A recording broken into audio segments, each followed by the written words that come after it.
سي مازن، في مداخلة لجريدة الشروق بتاريخ 15 فبراير 2014 قلت أنت عن لباس النقاب، قلت طالما الإرهاب يستخدم النقاب فأولى منعه.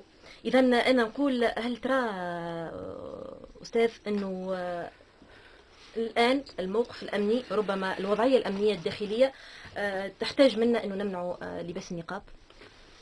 بداية، الصورة التي تقدم هي في الحقيقة صورة مؤسفة عن الرجل والأنثى والعلاقة بينهم. يعني إذا كانت العلاقة توتر جنسي، إنسان يمكن يهلك من الرغبة ويمشي في الشارع. طبعا الأمر ليس بهذه الصورة في اعتقادي.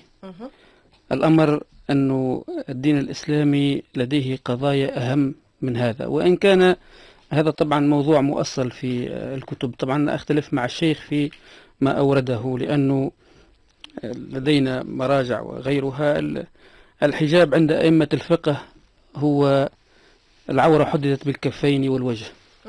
وطبعا قال السادة الشافعية: وعورة المرأة الحرة كل بدنها إلى الوجه والكفين ظهرا وبطنا إلى الكوعين، لقوله تعالى: وليبدين زينتهن إلا ما ظهر منها، وهو مفسر بالوجه والكفين، إنما لم يكون عورة لأن الحاجة تدعو إلى إبرازهما. هذا الإقناع في حل ألفاظ أبي شجاع الخطيب الشربيني. أيضا نقل شمس الدين الرملي عن ابن عباس وعائشة أن المراد بقوله ولا يبدين زينتهن إلا ما ظهر منها الوجه والكفان.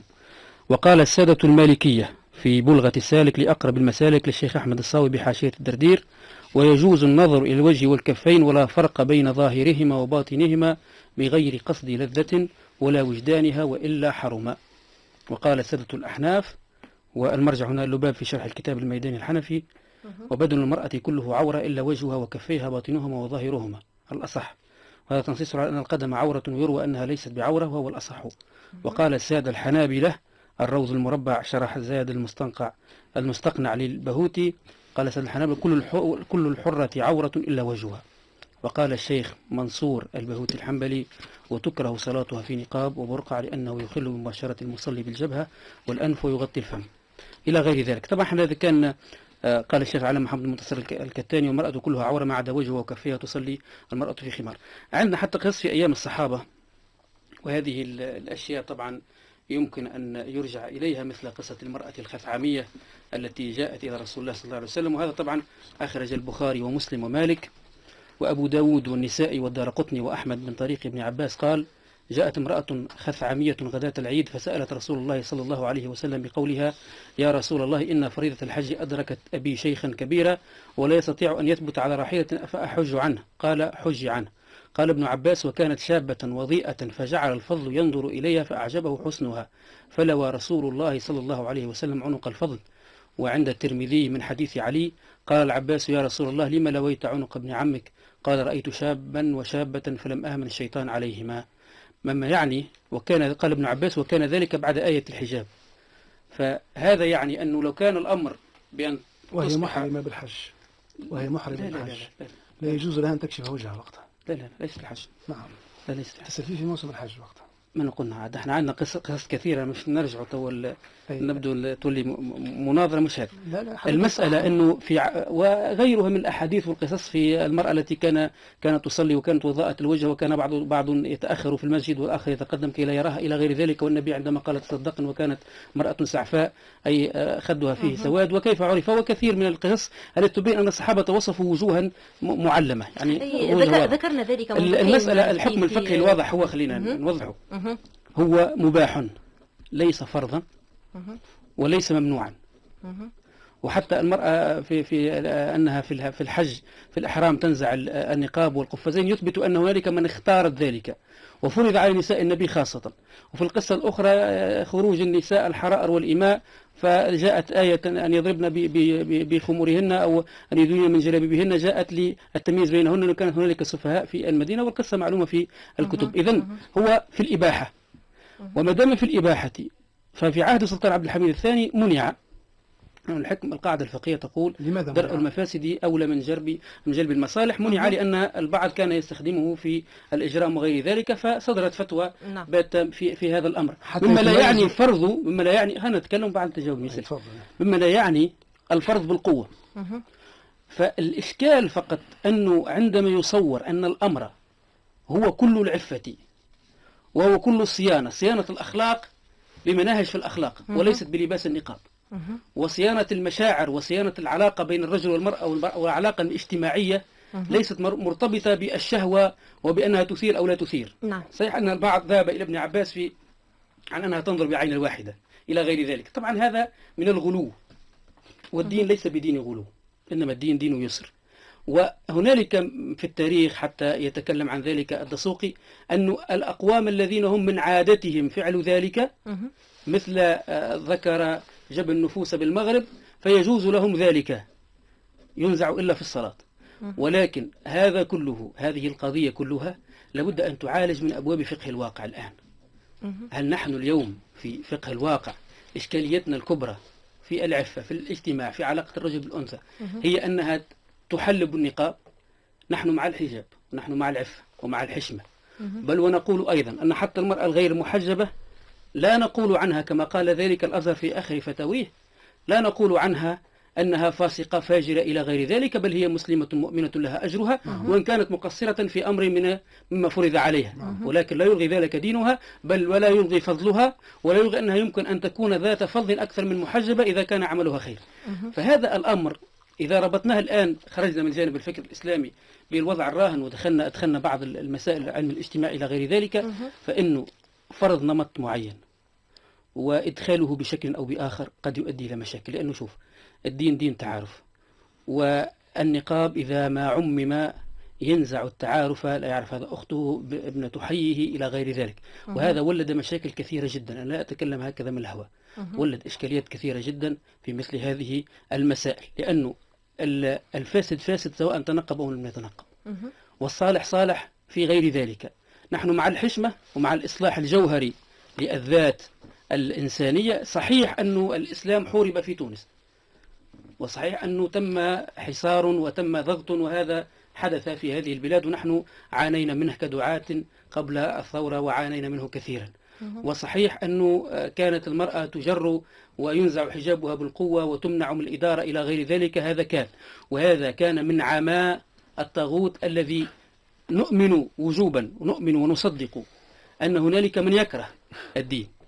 ثمة حتى لدينا دراسات حول حزب الشيطان وغيره، هذا موجود، وهذه طوائف موجودة في العالم ككل، وهي تحاول الدخول إلى تونس بقوة.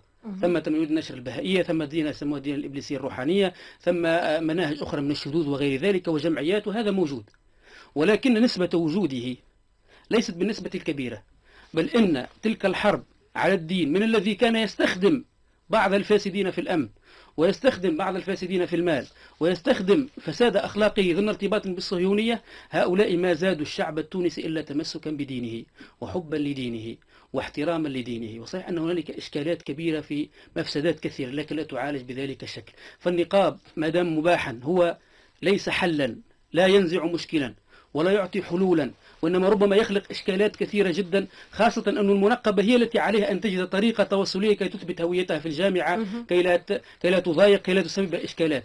إذا ربطناه بالاستخدام الإرهابي، هنا طبعا يجوز للحاكم أن يحد من المباح، ويجوز له أن يمنعه إذا اقتضت ضرورة ذلك. فأنا لا أقول، أنا لربما أخذ من كلامي قلت المنع أو المراقبة في الجريدة، لأنه حسب الوضع، إذا كان الوضع يتطلب هذا طبعا تقدره الداخلية، أعتقد أنه من الواجب أنها تتعاضد مع دار الإفتاء ومع لجان إسلامية في هذا الباب. إما أن يتم، طبعا واقعيا لا يمكن منعه بالكلية، لأنه هنالك من ترى فيه كرامتها وترى فيه، وهذا الخطأ أنه سرب لها أن كل العفة بالتعاضد مع توجه أصحاب القول في الدين أو الفصل في الدين في تونس، ليس أعلى رتبة لدينا من مفتي ديار تونسية، صحيح؟ نعم. والشيخ حسين العبيدي يقول أنه شرعا لابد منع النقاب لأنه مؤدي إلى مفسدة. نعم. وعملا حسين العبيدي. أنا لا أقول بالمنع، أنا أقول بالضبط شيخ زيتون، عفوا. إذا هو يقول منع النقاب بأنه مؤدي إلى مفسدة، عملا بالقاعدة اللي ذكرتها أنت منذ حين سي مازن، درء المفسدة أولى من جلب. أنا لا أقول بالمنع الكلي، أنا أقول بالرقابة، وأقول طبعا أنه الذين يصورون للنساء أن كل العفة في النقاب، وأن كل حماية الرجال من الزنا. يا أخي الرجل إذا كانت فيه مرض الزنا سوف يزني، زنى الناس في زمن النبي صلى الله عليه وسلم وهو قائم فيهم.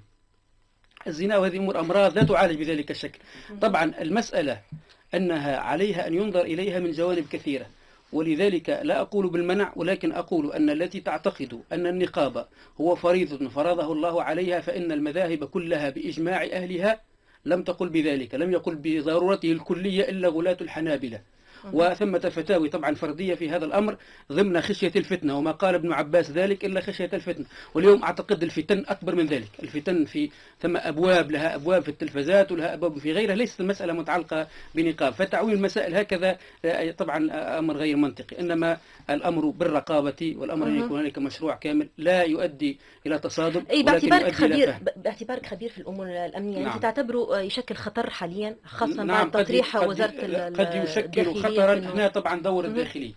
أنا حتى مش نرجع لك حكاية غض البصر، وأنا قال الفقهاء أنه المرأة تكشف وجهه على الرجال غض البصر، ولولا لم يكن في المرأة ما يرى ما كان وجب غض البصر. لكن نتكلم من جانب الأمني، أعتقد أنه وزارة الداخلية، وأعتقد أن المؤسسة الأمنية لديها المعطيات خاصة في التحقيقات كم استخدام هذه الأشياء، وبمعرفة ذلك هي من واجبها أن تراقب، وهنا لابد من تعاون. طبعا المشكلة أنه الآن تقسم المجتمع التونسي، المشكلة محجبة وسافرة ومنقبة، وكأن المشكل ليس مشكل وطن كامل يعاني من الإرهاب، وأن الإرهاب عدو المنقب وعدو غيره. وتعدد تسميات زاد سيما، لأنه السافرة هي العلمانية، والمحجبة هي الوسطية، والمنقبة هي السلفية، ما جاء بعد الثورة. كل واحد معناها هذا التقسيم الذي شرد بيننا. أعتقد أنه المنقبة أو المنتقبة وغير المنتقبة هي تونسية، والإرهاب عدوها، وعليها أن تعلم أن بتعاونها توفر الكثير. لأنه المشكل أيضا كيف نطبق، هذا مشكلتنا احنا كخبراء استراتيجيين. لما ندرس العلوم الاستراتيجية والعلوم العسكرية في قواعدها الجافة، عندما نسقطها على المجتمع، وهذا حتى في جانب الفقه، أتكلم كمفكر إسلامي أيضا نواجه نفس الإشكاليات في كيف تنزل القاعدة على الواقع، كيف نطبق الاستراتيجيات بصرامتها مع عدم المساس بحقوق الإنسان، كيف نطبق ذلك مع عدم المس بالحرية بالضبط، وبالحرية الشخصية وحرية اللباس وحرية الاختيار. لأن النبي صلى الله عليه وسلم عندما قال أن المرأة في الحج تنزع النقاب والقفازين ولا تلبسهما، هو يعني أنه أجاز ذلك لما اختارت ذلك، لا يعني أن كل الصحابيات كانوا كذلك، هذا عندنا مصادر واضحة أنه لم يكن الأمر كذلك، لكن أجاز ذلك. وطبعا احنا في حرية اللباس نجيز ذلك ما لم يتم مبالغة، لا من اليمين ولا من اليسار. نحن ضد، لسنا مع التعهير ولسنا مع التكفير الذي يعني أنه المخالف لي هو خارج من الدين، وكل امرأة مخالفة لذلك هي في فسوق. فهذا أعتقد أنه دور وزارة الداخلية ودور مؤسسة الدولة ككل